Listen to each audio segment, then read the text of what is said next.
Okay, dearly beloved, we are gathered here today. This is the Thursday, November 15th lecture in History 2351, and our topic is actually rural society, but I'm going to start with a little bit of spillover from Tuesday on trade. So when class ended, when I ran out of time, we were talking about various mechanisms in medieval Islamic society, and this is mainly the Abbasid and Fatimid empires, to enhance long-distance trade or to make it more secure.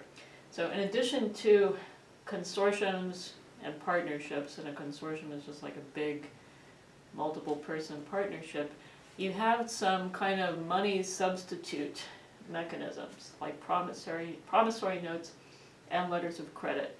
So all these are like paper equivalents of money.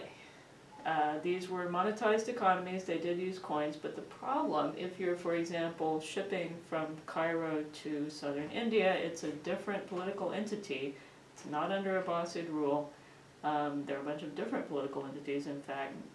Different coinage, different language. If you've got a piece of paper that the rulers of whatever Indian kingdom recognize as being worth a certain amount, then you don't have to worry about changing money and all of that. It's kind of like a medieval traveler's check. If you're probably traveler's checks seem like they're medieval to you anyway. But something along those lines. This is designed to make long-distance trade safer and more secure. And the medieval Islamic empires are not the only people using it at this time. The medieval dynasties in China are also using exactly the same kind of institution, as are, I believe, the various kingdoms in India. So it means that this whole Indian Ocean area, where trade takes a very long time and is very dangerous, is aided by these mechanisms. And you just see two examples of ships from the famous Maqamat, the assemblies of Al-Hariri, the police chief of Basra who collected stories about people. They were illustrated after the Mongol conquest, so the illustrations are much later than his stories. This is definitely a ship on the Indian Ocean with a largely Indian crew. This one not so clear. We've got the anti-hero Abu Zaid on the shore, apparently helping this damaged ship. The mast is broken, to dock, and the crew is maybe Southern Indian. That kind of seems likely. They may also have Africans on board, and some kind of Indian or African prince in the main cabin, as it were. So we get a little sense of the reality of this, the dangers, and what could be done to try and lessen the danger. Okay, and finally, you've waited all this time, the Cairo Genizah, which I keep running out of time to cover. The letters of medieval Jewish traders that were assigned for Tuesday, the two letters, come from this source. It's a huge source for medieval social history in the Mediterranean as a whole. These are documents that come from the Jewish community and actually from one specific synagogue in what's now Cairo, what was at the time Fustat, the old garrison town, which was south of the medieval city of Cairo. So I'm going to explain what a Genizah is, what these documents are, and how one scholar in particular pioneered the use of them as a source for social and economic history. So a Genizah, the word is related to the word for treasure, is kind of like a paper grave. You might think of it as like a recycling container that never gets emptied. So even in synagogues today, even here in Columbus, there are Genizahs. When people need to replace prayer books or copies of the Bible, they don't just want to toss, put in the trash, or certainly burn pages with the name of God on them. And this was true in medieval Cairo. Not only things like prayer books and Bibles and works of literature, but anything. Even if you wrote a letter to a merchant that said, "By God, I hope you're well, and by the way, I need 50 kilos of cloves from what's now Indonesia," you would not throw it out. You just put it in some kind of receptacle, and it would just sit there and sit there. Now, normally, A Genizah is like, it is actually a grave. It's in a cemetery. It's like a grave for paper. And so it decomposes. This particular synagogue, the Ben Ezra synagogue in Fustat, which is still standing and was actually renovated about 15 years ago. You see the inside there. It contains this upstairs storeroom, which you see, this is probably a dramatization on the right. So instead of burying the paper and various other kinds of writing material in a cemetery, the community at this synagogue put it in this storeroom on the upper floor. And it just sat there, and they did open it every once in a while for whatever reason. But in the 19th century, a British professor from Cambridge, Solomon Schechter, came along and took most of it out and took it to Cambridge. I mean, a very kind of British imperialist attitude. Oh, we must save it from the natives, they'd only ruin it. Keep in mind, this is not an archive. This is a recycling bin that never gets emptied. So the condition of the material, you see some of it there, those are the originals. Curled up, all in a heap, clinging together. Paper used to write a letter in 1 century, let's say in the 10th century, a couple of hundred years later, someone turns it over and writes a grocery list on the back, writing in the margins. All kinds of stuff. Even Maimonides, the great Jewish philosopher, the court physician to Salahuddin, he went to the synagogue. He was actually the leader of Cairo's Jewish community at one point, but the main synagogue was in Fustat at the time. There's an autograph letter from him in the Genizah, and there are copies, like drafts, of some of his important works. For a very long time, Genizah studies, which started really in the early, well, really when Schechter took the collection out in the 19th century. In this early period, late 19th century, early 20th, the focus was on the literary stuff. You know, early books of the Bible, Maimonides' great works, treatises, poetry, religious texts, etc., etc. They were mostly in Hebrew, which was a language that nobody spoke, certainly not in Egypt at the time. The Jews spoke Arabic, and they wrote it in Hebrew characters. Along came in the 1930s, but he started his major work on the Genizah in the 1960s, a scholar named S.D. Goitein. He really revolutionized the study of the Genizah because he didn't focus on the literary stuff in Hebrew. He focused on the mundane documents in Arabic and Hebrew script that nobody had really looked at closely before. The laundry lists, the bills of lading from ships, that is, inventories of the ship's contents, letters to and from merchants, court cases from the Jewish court kept in Arabic rather, about things like business partnerships and inheritance. And what he found is that it was like a window onto the social and economic reality of that community, but not just that Jewish community in that synagogue.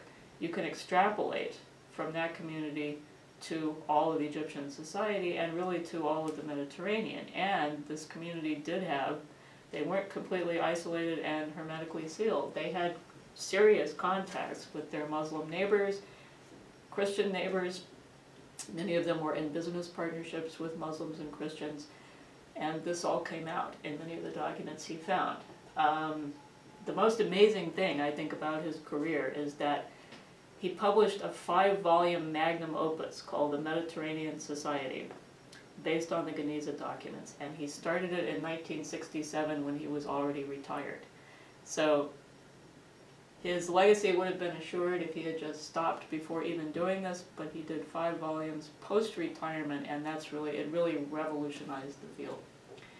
So the letters you have, and I'm just reaching over here, I'm not going to read the whole text, but you have 2 merchant letters, and he thinks, I think correctly, that these could be letters from anyone in medieval Egypt or the Mediterranean. Muslim, Christian, Jewish, doesn't matter. The first one is to the Tustari brothers. That is the Jewish wazir for the Fatimids, the one who was killed by Turkish Mamluks the ally of the caliph's Sudanese mother, to them from an agent they had hired to trade some of their inventory to Iran. You may recall that they were originally from Iran. It's mostly textiles, but very high quality textiles, silk, embroidered silk, with all kinds of technical terminology that Goitein explains in footnotes. The other letter is about the India trade, and it really brings out some of the dangers. So it's from a city, it's from the India route, like from someone in the process of shipping goods to India, to a city called Kus, which is in Upper Egypt, that is southern Egypt. And it describes, mostly it lists goods on the ship. And they're mostly spices. These are spices that come from India and Southeast Asia. Pepper from India, clove, clove, clove. Clove is mentioned constantly in this paper. These are from what's now Indonesia. And in fact, Goitein explains that the standard present, gift, from an India trader, say to the family back home, to a business associate, would be a little bag of dried cloves. Very prestigious because it came all the way from Indonesia. There is a little bit at the end about clothing, and again, it's this high quality luxury clothing. Lalas turbans, which is like this enormous turban of the kind they liked to wear back in the 11th century. Silk, embroidery. But then at the end, there's an inventory of cargo in a ship that sank, that was shipwrecked, which happened all the time, and they managed to save part of the cargo, pepper and ginger, lac, L-A-C, which, believe it or not, is the secretion of an insect, and it's used for things like shellac, hence the name, and various kinds of hardening glaze that you would put on wood, soapstone carvings, maybe textiles. Comes mainly from South Asia, i.e. India. So they're trying to salvage all that from the sea, and they managed to get some of it, but not all. And there's really, despite all the sophisticated economic institutions, there's no real insurance for this. The merchant or consortium would be liable. The one thing you could hope for is that the liability would be divided among a large group of merchants. So the Genizah really gives us a kind of bottom-up, in some cases bottom-of-the-sea-up picture of what the daily reality was for these merchants and for other people living in the medieval Mediterranean. Now I'm going to make an awkward transition from urban life and trade to the real subject of today's lecture, namely land tenure, that is the administration of land, that is the term that's used in the scholarship, land tenure, and rural society. Land tenure is no one's idea of a fun topic, but it is necessary. After all, most pre-modern empires, all in fact, were basically agrarian, and most of their subjects were farmers. So you have to take into consideration how the land was administered, how it was divided up, what kind of taxes they paid on it. The big thing that differentiates medieval Islamic society from, say, Western Europe is that, in theory anyway, the state owns the land. And this is not the ruler personally, it's the state writ large. It's a concept that probably goes back to the Sasanians, that's the thinking. There's nothing inherently Islamic about it, but it explains why, for example, when oil was found in Saudi Arabia, way back in the early 20th century, it belonged to the Saudi state because they owned the land where it was found. It did not belong to some private company. At least they insisted that it did not. So if the state owns the land, what does this mean? Is it socialist? Is it communist? No. The peasant, the person actually farming the land, controls the cultivation. You know, you're, all other things being equal, free to grow what you want, and free to use the crop the way you want. So the terminology is the cultivator enjoys the usufruct of the land. That's a Latin term you could say it means use of the fruit. That's pretty much what it does mean. You can use the crop any way you want. Just the state owns it. And what that means is that the state can redistribute it at the appropriate time. So the individual can do that. The individual can also rent land. Like, say, someone has the tax collection rights to a plot of land, the individual rents the land from him. You don't rent directly from the state in most cases. So often this can seem as if individuals have private property, but in reality, when push comes to shove, the state actually owns the land. This is how the state determines taxes on the land. Most of the revenue for the Abbasid Empire, for the Fatimid Empire, for the Seljuks, for the Mamluk Sultanate is going to come from land taxes. So how they're apportioned and collected is very, very important. And in a nutshell, two kinds of land are recognized for taxation purposes, and they all depend on whether they're liable for the standard land tax, which is the kharaj. That simply means money that's extracted from the land. Kharaj is related to go out of. It's the same root as that sect of Islam, the Kharijites, but please do not get the land tax associated with the sect. The people who murdered Ali, etc. This is simply a land tax.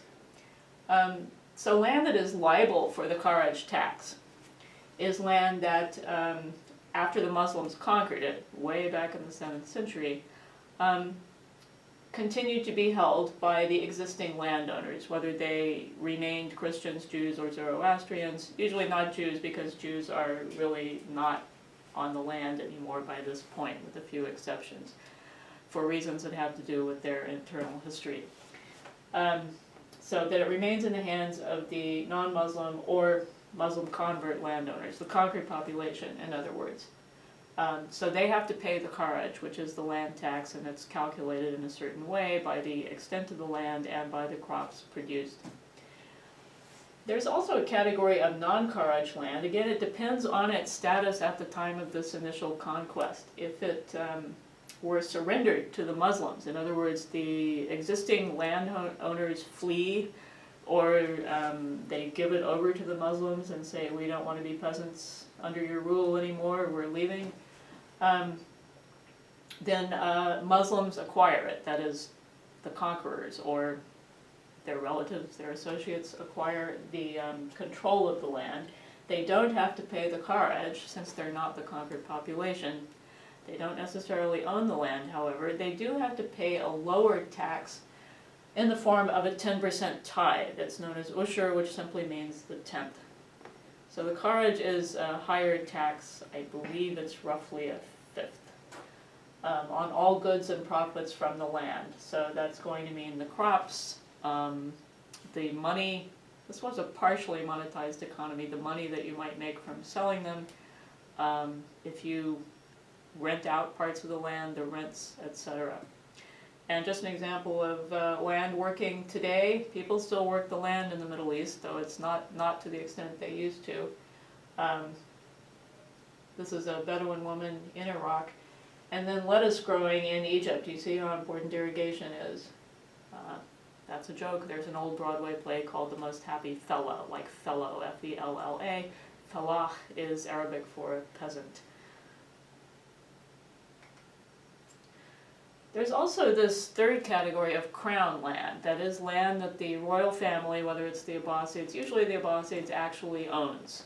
So it's not owned by the overarching state, it's owned by the royal family itself. A particular chunk of land in central to southern Iraq, known as the Sawad, that literally means black lands, and it's because the soil is very fertile and black. It was the crown land even under the Sasanians, and may explain why they founded their capital just north of it. It's still pretty fertile, although, as you'll see in a minute, there's been environmental degradation for a variety of reasons. This crown land is not taxed by it, no kharaj, no ushur. The royal family just has it. They can do what they want with it, including parceling it out to their favorites. So all this talk about land tenure brings up the question of provincial administration, because it's the provincial governors, the governors of the Abbasid and Fatimid provinces, who have to oversee the collection of this land tax revenue. That's one of their most important functions. So the governors are appointed from the center, although as we've already seen, the Abbasids from very early on recognized these autonomous provincial families of various kinds as governors of their farther out provinces, Khorasan, Transoxania, even Egypt. Perhaps the governor's single most important duty is to collect taxes, or at least to send agents out to the villages and towns to collect them. He's also there to maintain the provincial infrastructure. Iraq and Egypt depend on irrigation for agriculture, so the canals, the irrigation ditches, the wells have to be dug out, kept free of debris. If there's flooding, there has to be some kind of drainage. If there's a drought, you have to make provision for that. And the governor is ultimately responsible. He's top of the food chain, so to say, but he has to order his agents to deal with it. You see an irrigation channel here in an oasis in Egypt. That's just the water running straight through the field. Now the Nile flood, the annual Nile flood, which was a benevolent, non-catastrophic flood, flooded the whole land and created this incredibly rich layer of topsoil. In Iran, by contrast, you have this unique, I think this is some kind of UNESCO tangible heritage phenomenon, a system of canals called qanat in Arabicized Persian. And what they are, since Iran does have hills and mountains, they kind of use gravity, kind of like an aqueduct built into the land, to channel the water down the slope. And you have like access shafts built right into the hillside. And then you have these little, they're kind of like manhole covers, these little points of entry to these shafts. And the water flows down the grade and is accessible through the shafts. What that's going to mean, this is the interior, you've got to send someone down there periodically to clean them out. There might be a collapse in there, it might block the shaft. You have to have them regularly inspected. These systems are now completely under threat because Iran's population is so much bigger than it was 1,000 years ago or so. So the governor is ultimately in charge of all of that. He's also supposed to maintain security, prevent marauding Bedouin, highway robbers, rebels of various kinds from disrupting agriculture, as well as city and village life. The Abbasids tried to make sure that the governors remained obedient by appointing them for only 1 year, at least the ones right in the center, like right around Iraq, out in Khorasan, Transoxania, Egypt. They more or less conceded to reality and allowed these provincial families with roots in the province to govern. But the idea was, if you were governor for only 1 year, you wouldn't have time to strike roots in the province, set up your own little base of operations, maybe amass a huge army, and think about rebelling against the caliph. You just do what you were supposed to do, provide security, maintain the infrastructure, and above all, collect taxes. What this meant, though, was that every single year you had a governor with a huge entourage, slaves and staff and horses and mules carrying all his stuff, and the wives and children traipsing through the Iraqi countryside to get to the new post. And along the way, of course, the peasantry had to house, maybe not feed him, but certainly house him and the whole retinue. So it was a burden on the countryside, where the population density was still pretty low, even to have this system in place, which could partially explain why the Abbasids recognized these autonomous governors in the farther away regions. One of the governors we've already met, Badr ad-Din Lutlu, the Seljuk governor of Mosul. He's the guy, he was actually a Turkish slave by origin. Lutlu means pearl, it's a slave name. He's the guy who has this incredible robe with little bands on the arms that tell us who he is, Badr ad-Din Lutlu, so that if he got lost, he could be returned to where he came from, just like having your mother put your name on the neck of your jacket. The Maqamat al-Hariri, of course, has many scenes where the trickster anti-hero Abu Zayd, in the middle there with the white beard, appears before some provincial governor.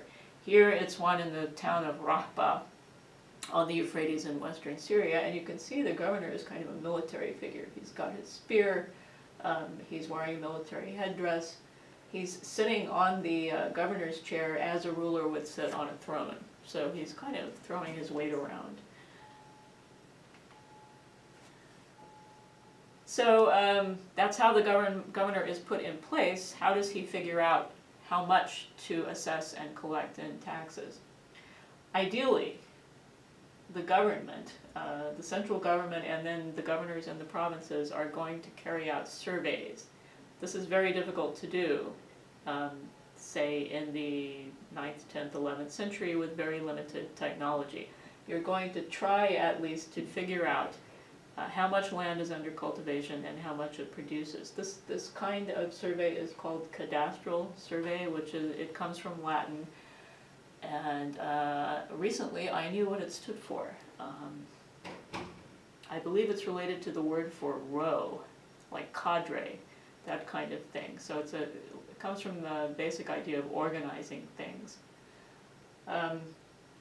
So to get the tax rate, so far as we know, and because of the lack of archival evidence for the Abbasids and Fatimids, some of this is speculation, and it comes from later periods, the Mamluks and inevitably the Ottomans. And we don't really know that the same institutions existed centuries before. But the taxes, the kharaj that's collected, as well as the ushur, is based on total amount of land under cultivation and the amount of crops that are grown. And that way, if there's a catastrophe, a flood, a drought, you won't be sticking the peasants for the same amount that they would pay in a good year. That's the ideal, anyway.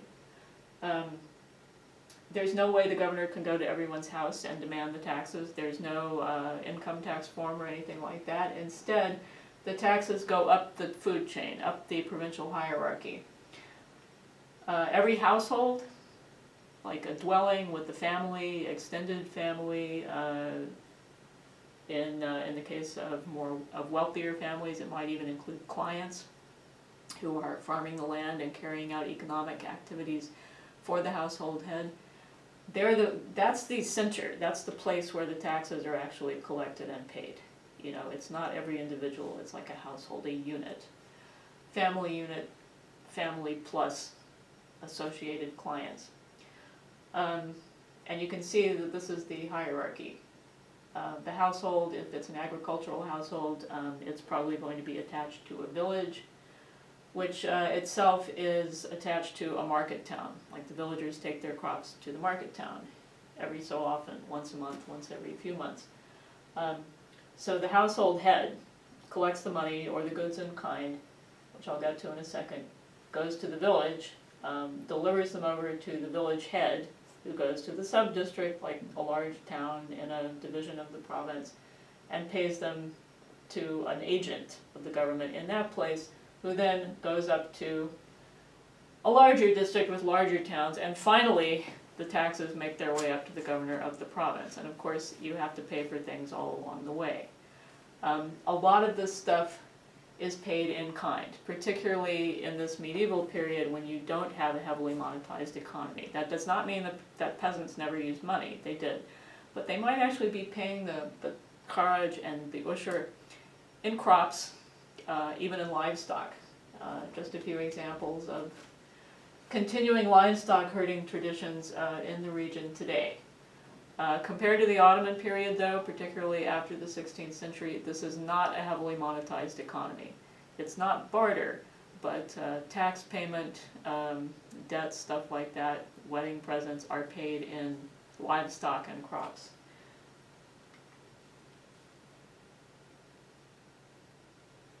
One thing that becomes clear very early on in Abbasid and Fatimid history is that tax collection, you know, this what we saw in the last slide was kind of an ideal. The assessment is made, the governor sends out his agents, but in actual fact, from very early on, at least by the 10th century under the Abbasids, tax collection is outsourced. The terminology that scholars use to describe this is a tax farm, which I will get to in just a second. But the Arabic term for this early form of outsourcing is ikta.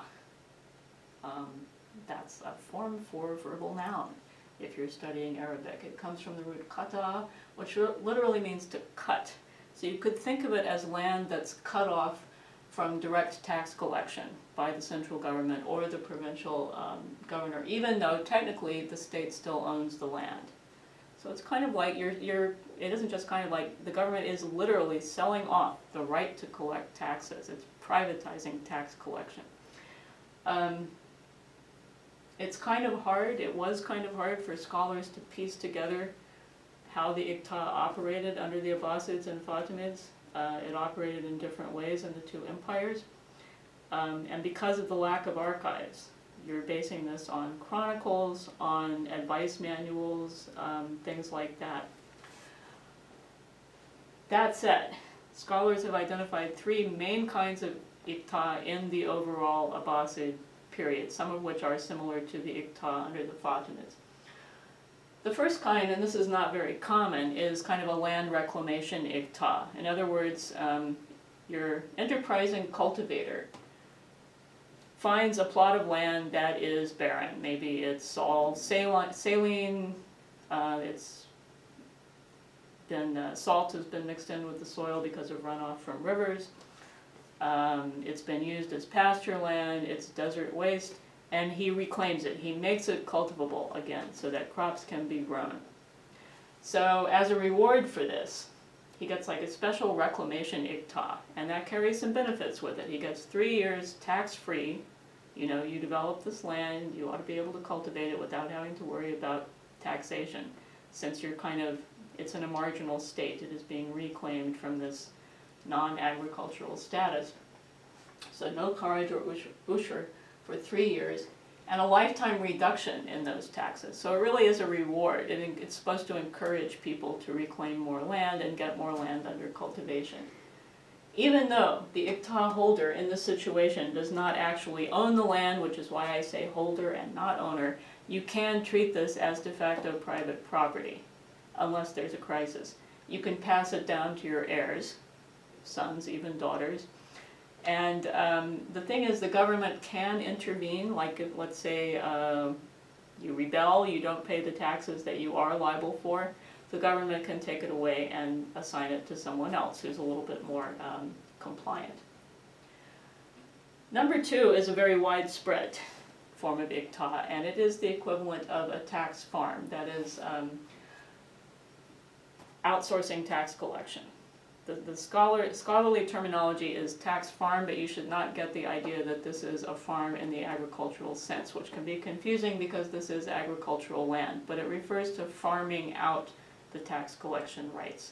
You can just substitute outsourcing for farming, but you're going to see it in your reading as tax farm. So it's a way to get private subjects to do the tax collection for you without running the risk of liability, like not collecting revenue and then having to make up for it later on. So somehow the Iqta holder, the holder of this kind of Iqta, purchases the right to tax the peasantry on a given plot of land. We don't really know how this was carried out under the Abbasids and Fatimids. We do know for the Ottoman period, much later, there were actual organized auctions in the imperial capital. The Abbasids may have had a similar system, but given the lower level of technology and lower population density, it may have been another mechanism for assigning these things. It may have been much more informal and uninstitutionalized. This is a profit-making opportunity. That's part of what makes people want to acquire these Iqtas. So the purchase price that you pay for this kind of Iqta, you're kind of estimating how much tax the land will yield before any crops are ever grown on it. You take the tax rate, which is based on the kharaj, that's actually more than a fifth, a third to 1/2 of the crop's market price. Talk about a high tax rate. And from that you subtract a price based on the ushur, which is only 1/10 of the market price. So you pay 1/10, basically, and the difference between that price and the kharaj tax rate, you're collecting kharaj on these lands, is your profit. Okay, so it's a pretty sweet deal if you can actually collect the taxes from the peasantry. It's a win-win, at least where the iqta holder and the government are concerned. For the government, it's risk-free tax collection. The iqta holder is liable for the whole thing. He pays the purchase price up front. The government already has the revenue. It really doesn't matter to them whether he collects the taxes or not. That's his problem.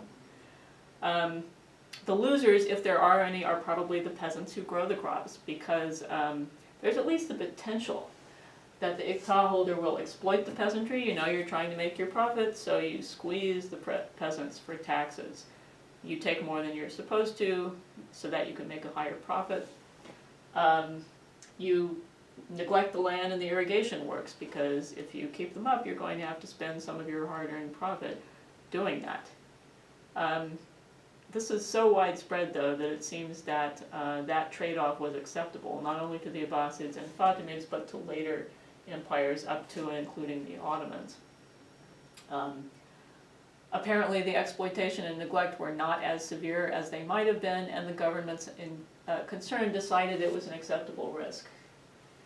There's a slight change to the kind of iqta once we get to the Seljuks. Once they take over the Abbasid territory in 1055, even though they recognize the caliph, they introduce a new kind of iqta that's consistent with their form of military operations. They are cavalry. Remember, the Seljuks were originally nomadic Central Asian horsemen. And so they're very concerned, and they're fighting a lot of battles against the Byzantines, against the Fatimids, etc. They want to make sure that they have enough cavalry troops and that they can pay them. And if you're even contemplating paying a cash salary to cavalry when you are fighting on several different fronts, in this medieval period when population densities are low, it's going to be a very daunting proposition indeed. So what they do is introduce a kind of iqta that's something like a military fief. In other words, your basic cavalry commander does not get a cash salary. Instead, he gets the right to collect taxes on a plot of land from the peasantry.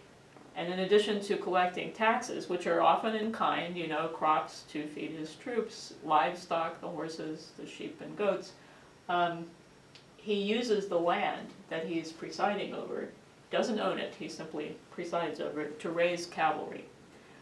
So that kind of guarantees the Seljuks that they're always going to have troops, and it guarantees the cavalrymen, ideally, that they will always have some kind of compensation.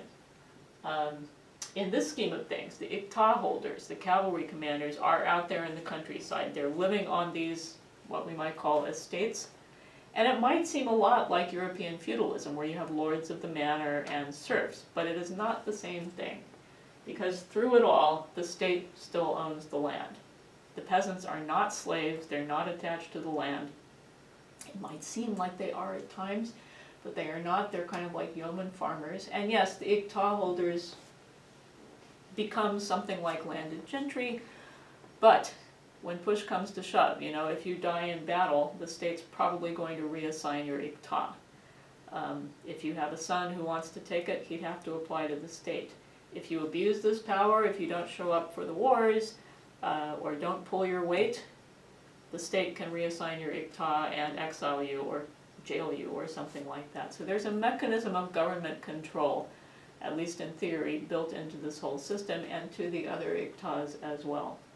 It's an extremely important medieval agricultural institution. The other big institution is our old friend Waqf, the pious endowment, which we've already seen in an urban context on Tuesday. This is the endowment or assignment of revenue, rents from shops, to fund charitable institutions, mosques, Quran schools, etc. How does that work in the countryside? Well, you could just endow the rents from lands, and a lot of that is done. Like a certain percentage of lands, it's not a set percentage, but a not insignificant portion of lands controlled by the Abbasid and Fatimid empires are kind of locked up in these waqfs. Very hard to pronounce if you try and use the English plural. So the state can't tax them. Instead, the revenues, the taxes on the crops, etc., maybe even the crops themselves and the livestock, are going to these charitable foundations. The charitable foundations in question might be in the cities and towns, but they might also be right there in the villages and market towns in the area, which do have need of them. Like this village mosque. Believe it or not, this photo on the left is from Abu Dhabi in the United Arab Emirates, but it was taken before the oil boom, like late 60s. So the Quran school teacher is standing in a little lean-to made of sticks. Whereas with a good waqf, you could move him into something like this much nicer, second-story loggia kind of Quran school, where it's open to the air, yes, but it's on the second floor of a building. You've got somewhere to sit down, and students study the Quran in relative comfort. Village mosques, they're not, of course, in modern day villages. Yes, the villages have a mosque. There are very few mosques, village mosques left from the Middle Ages. One of the few is this unique 13th century wooden mosque just north of the town of Kastamonu in central Turkey. And if you're wondering whether it's Ottoman, the answer is no. It's actually pre-Ottoman. It's before the Ottomans acquired this territory. So a local dynasty that eventually kind of agreed to accept Ottoman rule. I've actually been in it. It is kind of in the imam's yard. You have to knock on the door and get him to come out and open it for you. And he told me that they use it only in summer now. But amazing. A wooden mosque in a not terribly dry region, this is not Egypt we're talking about, that has survived for nearly 800 years. One of the great things about Waqf is that it can be used kind of as a legal trick, I guess we could call it that. You can use it to pass down land to your children, which is technically not supposed to be possible if the state owns the land. The way you do this, when you swear out the Waqf deed at the Qadi's court, you say, and for perpetuity, my son Mustafa will be the executor of this Waqf, and when he dies, his oldest son will be the executor, and when he dies, his oldest son. So what you're doing is creating de facto inheritance of the land, even though on paper, as far as the Qadi is concerned, it's totally legal. You're simply naming the superintendent of the Waqf. You can imagine there are governments that are not happy about this development because they can see that it's locking up huge portions of their land potentially in what amount to family trusts. But in this early period, it's still kind of a going concern. So we have the institutional infrastructure, the Iqta, the Waqf, the governor, the Kharaj, the Usher, but what was life really like in the countryside in the medieval Islamic world? Do we have any way of getting at what life was like for a peasant, or if not a peasant, then perhaps a small town or village dweller who was not actually out there working the land, someone a little bit better off? How do we access this for this early period? For the Ottoman period, you have a much better archival documentary base. You actually have land tenure documents that list the villages and so on. You might think we have no idea, but we do have primary sources that we can use, sometimes creatively. There are very few financial documents that remain, even from the very, very early Islamic period, even before paper was introduced to the Middle East in the 9th century. In Egypt, they wrote on papyrus, that plant from which we get the word paper. And there are collections of early Islamic papyri, many of which have been translated and published. I don't mean the papyri themselves, but the contents, obviously. Like this one from Jericho, not even in Egypt, Byzantine Syria, in Arabic. This next one, second in from the left, is rather interesting because it's written in Coptic script, which is a modified form of medieval Greek. It's from Egypt just after the Muslim conquest. It's written by a Coptic Christian, pretty obviously, and it actually is addressed to the Muslim conqueror of Egypt, the general Amr ibn al-As, who was Caliph Omar's general, describing holdings that the Coptic community had and was willing to present to him.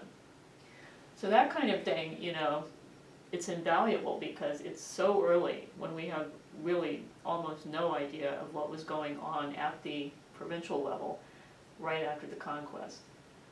There are also stories, like the familiar stories from the 1001 Nights and from the source I keep showing pictures from, the Maqamat of al-Hariri. They're stories, that doesn't mean they're true, in quotation marks, but they do provide a kind of slice of life. Now, usually both al-Hariri and whoever compiled the 1001 Nights are concerned with the cities, you know, Baghdad, Cairo. Abu Zayd, the trickster character, travels all over the Abbasid Empire. But occasionally, you know, Abu Zayd will go to a village like this one, depicted in a post-Mongol era drawing, and you can see a kind of inn for travelers and a mosque and two merchants on a camel stopping in this village. The miniatures themselves, skipping ahead to the last item, even though they're much later than the actual Maqamat text, offer some kind of evidence, pictorial evidence of what things might have been like. So in the stories that feature rural characters, you can see, you know, the typical peasant, like the wily peasant, the evil governor, the demanding tax collector. And they're types, tropes, literary stereotypes, but they do kind of give us an inkling of what things were like. This is a very early period to have European travelers going to the Middle East. We do have what you might call internal travelers, people who go for trade or religious scholarship from one area of the region to another and leave behind travel accounts. One of the best known is the Moroccan scholar known as Ibn Battuta in the late 14th century, who went from Morocco all the way, you know, to Egypt. He made the Hajj. He actually worked in medieval India for one of the sultanates there for several years, and he describes everything. And so most of the land he's traveling through is agricultural land. He's going to describe the peasants and the villages and customs, etc., with an outsider's perspective, noticing the details that people who are right there living it every day might not even notice. You also have a different kind of, it's not exactly a travel account, but what we might call in English a gazetteer. That would be like a listing of towns. I mean, it can be something as simple as just a listing of towns that you might find in a state. Like if you get an old-fashioned hard copy road atlas, it'll have the gazetteer at the back with the listing of towns.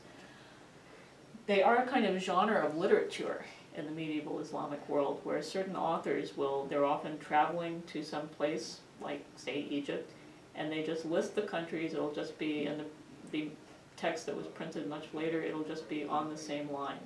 Such and such a village. It has 30 inhabitants, they're all Coptic Christians. They weave linen textiles, that kind of thing. Just a few words of description.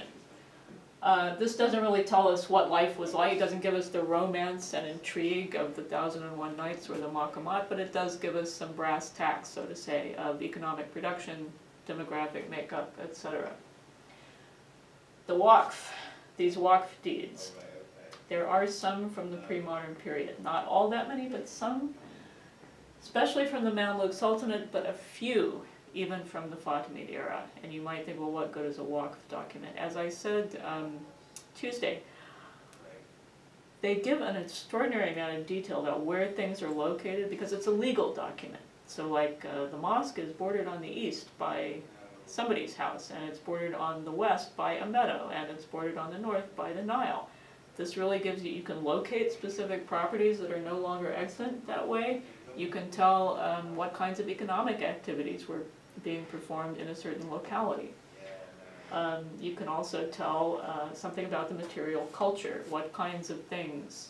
Like if you say, we need prayer rugs, and we have to have them made out of wool from Syria for this mosque. Where are they getting the wool? Where are they getting the olive oil? What do they consider appropriate food for these people in the madrasa? So evidence of material culture, cultural norms, values. The Cairo Genizah, from which the letters of medieval traders came. You can use that as a gloss on the entire society. All kinds of things. Clothing, wealth, housing, what people read, even what kind of language they used, terminology. Goitain, you know, in the pre-computer era, he had like thousands of note cards where he cross-referenced all the documents he looked at. He had a kind of informal dictionary of terms that occur only in the Genizah for textiles, for crops, for furniture. So it's really an incredible window into social history. And his idea was, this is not just true of the Jewish community. Some of it is unique to the Jewish community of Egypt, but much of it, they're using the same stuff that their Muslim and Christian neighbors are using. So it's a window into the entire, that's why he called his magnum opus a Mediterranean society. He didn't call it the Jews of medieval Egypt. It's a window onto that whole society. Kind of the same thing for the Coptic community in Egypt, which is by far and away the largest non-Muslim minority, certainly today. In many parts of Egypt 1,000 years ago, it was the majority. You don't so much have documents like those of the Genizah, but you do have chronicles of the Coptic Church that are remarkably revelatory when it comes to early and medieval Islamic history, like how the Coptic communities reacted to the Muslim conquest. Hint, hint, it was not all that negative because they were being persecuted by the Byzantines who espoused a different sect of Christianity. Some of the tales of the Coptic saints, even though they're talking about people who lived in the much earlier period, 4th century, 5th century, etc., they'll have little anachronisms, little tidbits of clothing, customs, etc., that kind of tell us what might have been going on in the early Islamic period. It's not as obvious a source as the Cairo Genizah, but you can use it. And then again, these miniatures from after the Mongol period. There's very few paintings that survive from the pre-Mongol era. But if you're careful, you can kind of take something like this as evidence of what village life might have been like in an earlier period. So what can we conclude about, say, the 9th through maybe the 13th centuries, very generally speaking, in the Mediterranean, Iraq, Iran, in this period? One thing is the relative isolation of rural life, and by that I simply mean not that villagers never saw anybody else, but population density was quite low. I can't stress enough that the big difference between the medieval Middle East and the Middle East today, the population of the entire area was only a tiny fraction of what it is today. This caravanserai in Anatolia, which was ruled by an offshoot of the great Seljuk Empire in Iran and Iraq, kind of gives you a little taste. The Seljuks built these caravanserais in the middle of nowhere, really. It wasn't like the big urban wakalas in Cairo. These were rural caravanserais. It was kind of like a Motel 6. The roads were empty. The merchants might be attacked by bandits of various kinds. So these places would give them a safe place to store their belongings, to get a good night's sleep, and yes, they did leave the light on for them. But even today, this is in central Anatolia near the city of Kayseri, you can kind of see it's still kind of out in the middle of nowhere. How much more so back in the 13th century. Again, the much lower population density, and particularly before the 10th century, which is the earliest time you really start to see a critical mass of, or majority Muslim population in the Middle East, just from centuries of voluntary conversion and generations, like someone converts, his children are Muslim, his grandchildren are Muslim, etc. Even with that, there's a very large non-Muslim population, perhaps in the agricultural sector particularly. And in Egypt, Greater Syria, North Africa, perhaps Spain, many of those people will in fact be Christians of various kinds. In Iran and Iraq they might be Christian. In Iran they're more likely to be Zoroastrian. For various reasons, which Bertolt Spieler explains, the Zoroastrians tend to convert in larger numbers, partly because the old Sasanian landowners really couldn't survive any other way. Not that they were forced to convert, but they couldn't retain their influential status without converting. I mentioned monetization. The rural economy in this period was not heavily monetized. It was partially, but a lot of the transactions, while not strictly speaking barter, took place in kind. I'll pay my taxes by giving you 3 chickens and a goat. or I'll give you my wheat harvest, this kind of thing. You don't need money in those transactions. These are just some, I mean, there's still Coptic villages in Egypt, although for modern political reasons, fewer and fewer.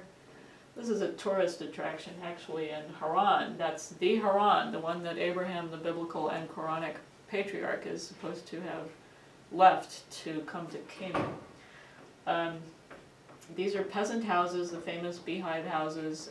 We don't know if they date from Abraham's time. These examples are no earlier than the 18th century, Common Era. This is that same area, interestingly enough, these women tending crops, and that gets to the next point. Well, before I get to the point about women, you might think, is this a subsistence economy? You know, our stereotype of peasants is they're poor, they're downtrodden, they wear rags, they're living hand to mouth, and the evil tax collector comes and just squeezes out what little they have. They grow only for themselves, they grow enough to keep body and soul together, and there's not anything left to sell.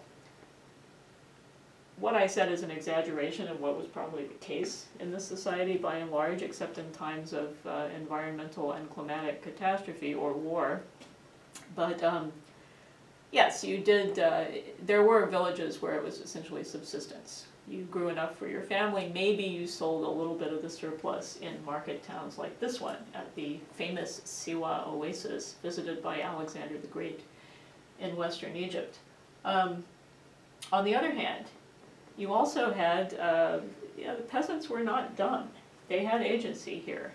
Some of these peasant villages produced quite knowingly for the regional and sometimes even international market. Like you had whole villages in the Nile Delta in northern Egypt, entirely Coptic Christian. They produced linen for the use of the Fatimid state, for export, for circulation within Egypt. Like you see, even today, this member of a Bedouin tribe in Jordan spinning wool, and that's just like, you know, this is like the most basic form of spinning. And it's not like she doesn't know about any other way to do it, but if you're semi-nomadic, moving around, living in a tent or a small shelter, this is much easier than getting a big mechanized loom. That finally brings up the last two, well, really the last 3 points altogether. Women are critical to this economy. Even back 1,000 years ago, they were out there tending the crops, tending the livestock. It would really not be possible without women. Not that they did it all alone, but if a villager, let's say the husband decides he's going to try and make some extra money by selling raw silk around the countryside, it's his wife and children who are going to be staying behind tending the crops, spinning the wool. The textile weaving was a majority woman occupation so far as we know. I just wanted to point out these women tending crops near Rahba, Syria. This is the same, that citadel or that fortress you see in the background is the fortress that would have been governed by this man on the left, the governor of Rahba on the Euphrates in Syria. The fortress in question dates from the 9th century, and it's been a ruin not ever since then, but certainly for hundreds of years. And I'll just end on point 7 here. Yes, okay, rural life compared to the cities was relatively isolated. You're not going to get caravans from China and India and so on in every day. Nothing like that. No ships coming in from the Byzantine Empire, etc., from Africa, etc., etc. But there were commercial networks into which these villages were linked that gave the villagers agency and that they very consciously participated in. Your linen, you might go and sell your linen at the regional market town. You might sell your crops, your chickens, etc. You might get cash for this. You might get something in exchange in kind. You wouldn't just do this willy-nilly. You'd have a sense of what kind of price, either in cash or kind, you would get for it. And you would tailor your expectations and your growing and raising of livestock to those market realities. This is something that historians have just really started to emphasize, that the peasants are not simply passive victims. They have agency. They are able to work the system in various ways, which does not mean that they're never oppressed. They certainly are, but they have ways not just to resist, but to participate. They're a vital part of this economy, and they really are economic agents, men and women and children alike. So I'm going to end on a much more sober note, which is this horrific 14-year rebellion that nearly brought down the Abbasid government, and it was a slave rebellion. I haven't said much about slavery so far in the course, except for the elite kind. Mamluks and eunuchs and dancing girls and so on. And you might be wondering, did medieval Islamic societies even practice agricultural slavery? For the Abbasids, the answer is definitely yes. And the slaves in question were largely from East Africa.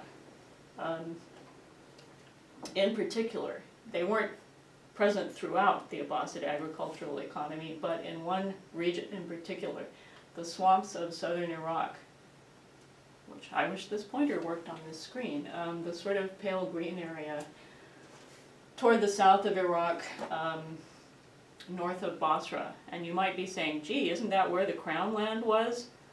Yeah, I think there's some degree of overlap, though not total. This ecosystem has been through hell and back in the past 25 years. After Saddam Hussein invaded Kuwait in 1991, and the coalition forces made war on him, the mostly Shiite population of those marshes rebelled, and in response, in retaliation, Saddam literally drained the swamps, drained these marshes. It's one of the early forms of state-sponsored eco-terrorism, you could say.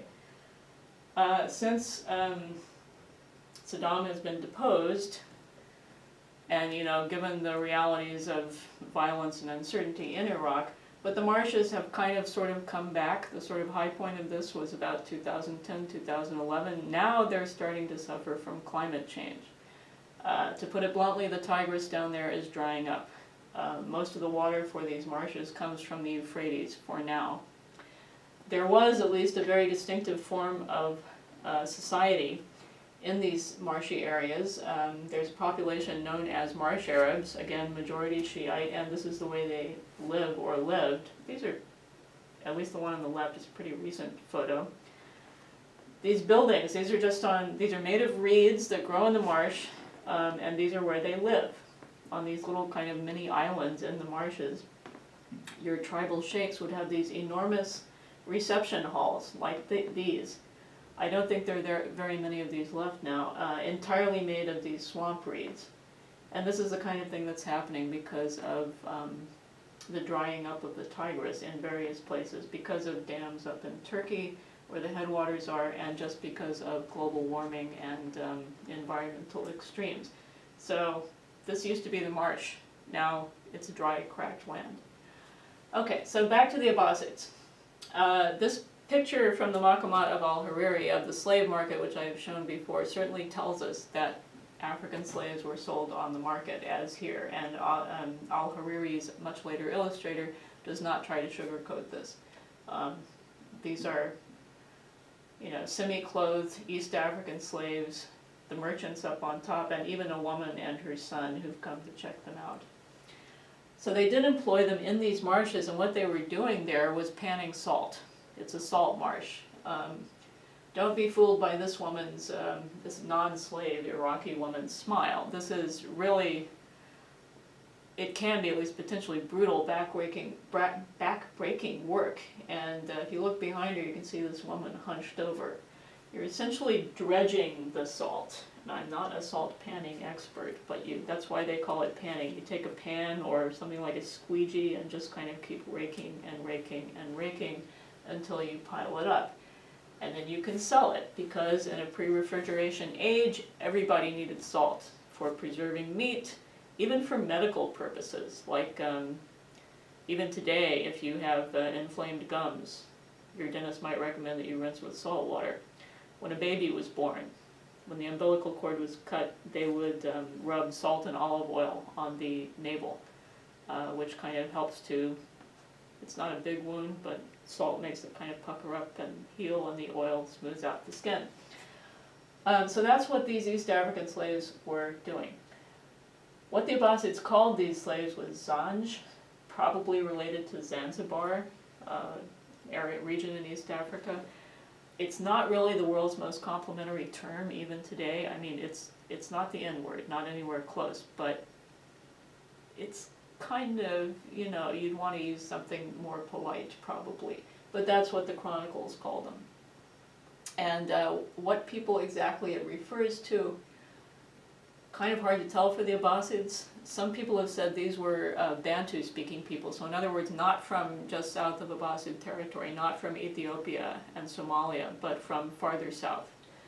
And I'm trying to go back to the slave routes, these shipping routes.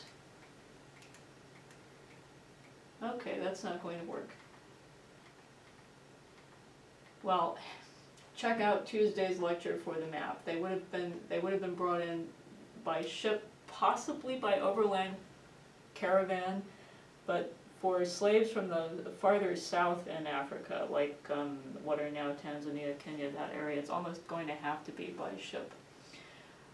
So they were working in these salt marshes, very, very brutal conditions, backbreaking work, not well treated by their overseers. And, you know, the conditions are certainly there for rebellion. They're absolutely miserable. They're looked down on by Abbasid society as a whole, and they don't even get into Abbasid society. They're there in the marshes. They don't go to the towns. And then along comes this charismatic, messianic figure. He's not a member of the so-called Zanj population himself. He seems to have been of mixed Arab and Persian heritage. And before I get to him, let me just say that, get through with the second and third points on this slide. This is like the big form of agricultural slavery in the Abbasid Empire. Otherwise, in the Abbasid Empire, in the Fatimid Empire, in the Seljuk Empire, etc., agricultural slavery does not seem to have been widely practiced, and that's not because they were such good people, like the people who governed these empires, that they, out of the goodness of their hearts, decided to refrain. No, it was because it was not cost efficient or cost effective. The Fatimids actually had sugar plantations, but they were apparently worked by free labor, because they just figured, you know, we get more product for the number of people we have to pay than we would with slaves. So they did the cost-benefit analysis, and they decided slavery was not worth it. That did not mean that non-elite slavery was not present. It definitely was, both African and from other places like Eastern Europe and later on the Caucasus. Most slaves, though, were domestic servants, both male and female, and, of course, eunuchs, as we've already seen, but that's a form of elite slavery. So when I say domestic servants, I don't mean the caliph's mamluks or his concubines. I mean like someone to clean the house, you know, maybe do a little bit of crop tending and livestock herding on the side, and of course the opportunity, especially in the case of a woman, for sexual abuse by the owner is always present. So the good, the bad, and the ugly.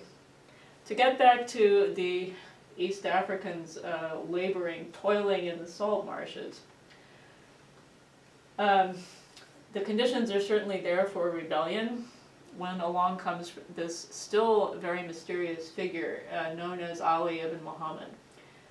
Not African himself, apparently mixed Arab and Persian heritage, kind of sort of Shiite. And it was the 9th century, so religious identities were in flux, certainly in Iran and parts of Iraq. And he's kind of almost a professional rabble-rouser. Like, he goes to these various territories and whips up the poor and oppressed. You know, what do we want? A living wage. When do we want it? Now. Hey, hey, ho, ho, Abbasid tyranny has got to go. That kind of thing. But he dresses it up in kind of quasi-messianic terms. He actually claims to be a descendant of Ali ibn Abi Talib, the Ali, the first Imam according to Shiites, and that increases his legitimacy. And then this gets very weird. He's kind of mixing and matching religious tendencies. Even though he seems to be Shiite leaning, he adopts the very much non-Shiite and even anti-Shiite Kharijite social position and political position. So he starts saying, you know, justice is from God. It's all about justice. And really, any completely just man can be caliph. We don't need the Abbasid, son of Abbasid, son of Abbasid. I could be caliph, you could be caliph, etc., etc. That's very Kharijite, that kind of egalitarian rhetoric. And he starts acting like a caliph. I'm not completely sure he declared himself caliph, but he might as well have done, because he started minting his own coins, which you see there. It's kind of a blurry image, but the inscription is in Kufic, and it does mention justice. If you see justice on a coin, you can pretty much bet that it's Kharijite. His own banners, you know, with the colors and the calligraphy, and perhaps most importantly, he starts collecting his own taxes. That means he's got the revenue for a serious military effort. So, he ends up in the marshes of southern Iraq. He appeals without trying very hard to these downtrodden slaves, and he builds up an army of the slaves themselves and of various other sympathizers in the region. And you know, this is not just an isolated rebellion. This is an army that comes out of the marshes and starts taking territory. They occupy Basra, the southern city, down here, right near the Gulf, repeatedly, and they just sack it. You know, looting, pillage, destruction of property. And this goes on for years, 14 years. The Abbasids just cannot seem to crush this revolt. They even threaten Baghdad. Why are the Abbasids so ineffective? For one thing, the Caliph is kind of fighting with his Mamluks up in Samarra, the temporary capital, which you know about, but they're also fighting this other rebellion. I've mentioned these people at least once before. It's also Kharijite, but it's these Safarids, this coppersmith. Safar is yellow in Arabic. Safar is like a copper maker, crafts the yellow metal. So it's like a working person's rebellion. Craftsmen in the bazaar out in Iran, they rebel. At their height, they actually carve out this little empire, you know, just when you thought the Kharijites were defeated. So the Abbasids are thinking, oh my God, this is terrible. We've got the Safarids out to the east, we've got the Zanj coming up from the marshes of Iraq. You would think they could ally. You know, they've got this basic Kharijite ideology, but for whatever reason, the Safarids refuse. Probably racism factored into it, we don't really know. Had they allied and combined their military resources, they would almost certainly have taken the Abbasid Caliphate out of commission, because they weren't there to be just a military power like the Seljuks or Buyids who came along later. They were there to put someone else in place as caliph because they thought the Abbasid caliph was an oppressor.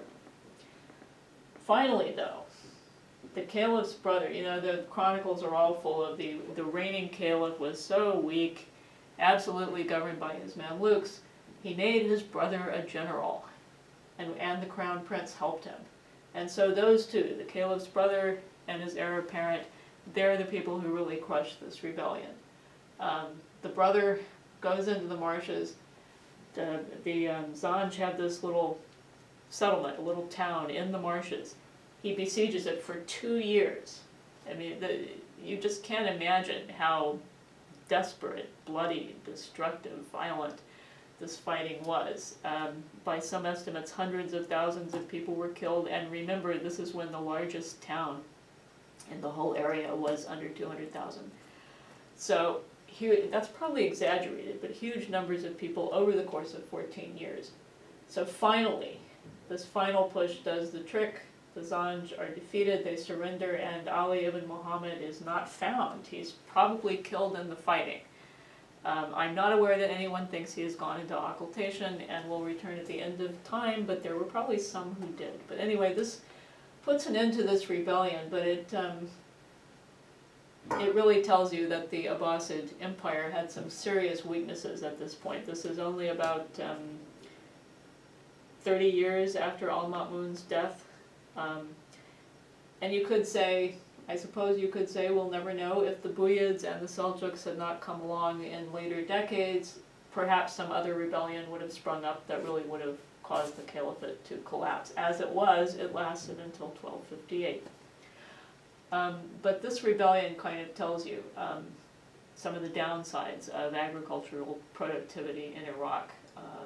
At this point, slavery went along with it, and when you oppress slaves to this extent, particularly if a messianic leader is involved, you can pretty much expect a rebellion. The Zanj Rebellion is maybe the most cataclysmic part of rural life, but the other stuff, you know, the more mundane, everyday stuff, this is maybe another takeaway, another arguably more pleasant takeaway. This is how, after all, the vast majority of any of these societies lived, working the land, perhaps going to a market town, never ever seeing a city at all. So just a little bit of an excursion into the countryside, and I will stop there.